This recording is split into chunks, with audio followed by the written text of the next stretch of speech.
begin today in Washington, D.C., where the president has delivered remarks on vaccine development. This as the House of Representatives votes today on a historic $3 trillion relief package, which is likely to face Republican opposition. Janet Rodriguez is in the nation's capital with the latest details. Janet, what can you tell us?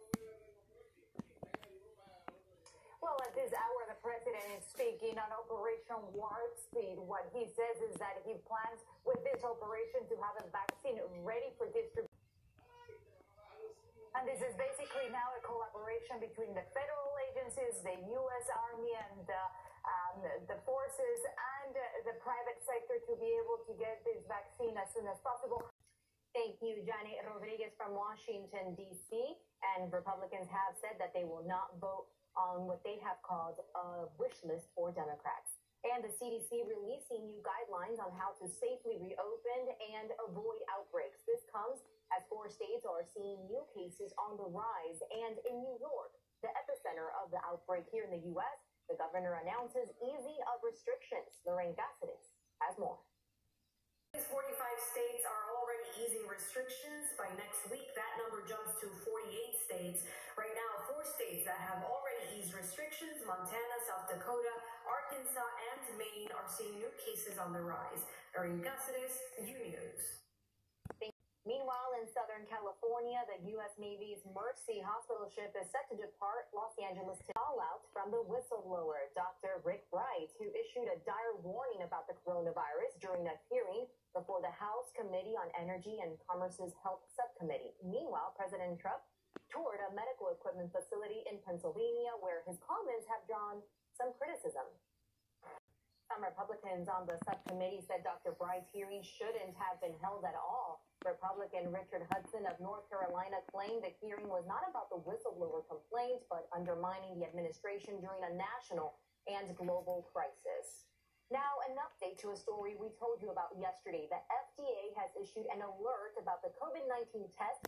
To another major story making news, the latest on the fatal shooting of that young, unarmed black man in Georgia, Ahmaud Arbery. For the first time, we're hearing a 911 call made by one of the men charged with murdering that 25-year-old.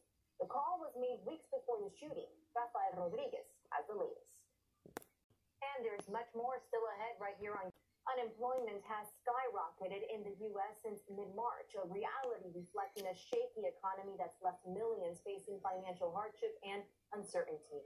But financial experts say there are things you can do to stay afloat financially. Here's Grecia Lastra with more. Tough times.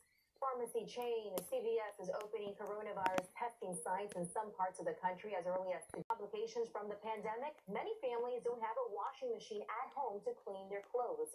Stay-at-home orders and the fear of going out and possibly getting infected are preventing them from going to laundromats. Blanca Rosa Vilches has the story. Thank you, Blanca. Grocery chain Publix announced it will be expanding its hours starting Saturday. Sonic Barbecue Joint in North Carolina is out of one of its most popular cuts of meat. It's all thanks to the impact the coronavirus has had on the meat processing industry. Azul Alvarez has more on this sad day for the restaurant and its loyal customers. If you hear about tunnels at the border, and welcome back to U News. The Mexican community in New York State is one of the hardest hit in this pandemic. More than 500 Mexicans have died in the last few months. For their families, it is a painful process because sending their remains to their relatives in Mexico has become almost impossible. Fabiola Galindo explains. When we talk about tunnels on the border, we almost always refer to the ones used by traffickers to get the drugs through. But these are different. These inflatable disinfection tunnels are used to prevent coronavirus. Gianni Aponte has more details. New York City officials are speaking out after video emerged of officers wrestling a mother to the ground while her young daughter watched. It all started because she was not wearing her mask.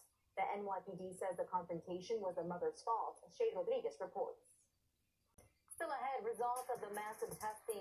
On Thursday, Mexico marked its highest one-day increase in coronavirus cases with nearly 2,500 new cases reported. The country now reporting a total of more than 42,000 cases. In spite of those rising numbers, the Mexican government is moving forward with plans to gradually reopen the country. Here's Alejandra Flores. According to to government authorities, the return to this new normality should be gradual and orderly, seeking a balance between health and economy. It is a reactivation plan that has generated opinions like this.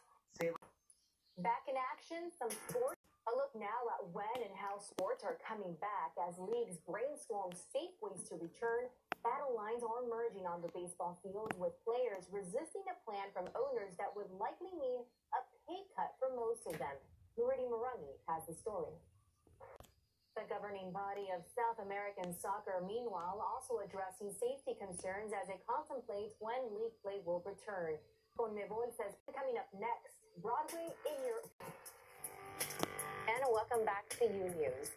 So coronavirus has put Broadway shows and operas on hold, leaving actors and singers out of work. But a new idea is getting them back to performing with personalized singing telegrams. The idea was launched by the arts organization Sing for Hope. Monica Yunus is the co-founder of Sign for Hope. Monica, thanks so much for joining us today to talk about this wonderful weekend, everybody, and we will see you here once again on Monday. Take care.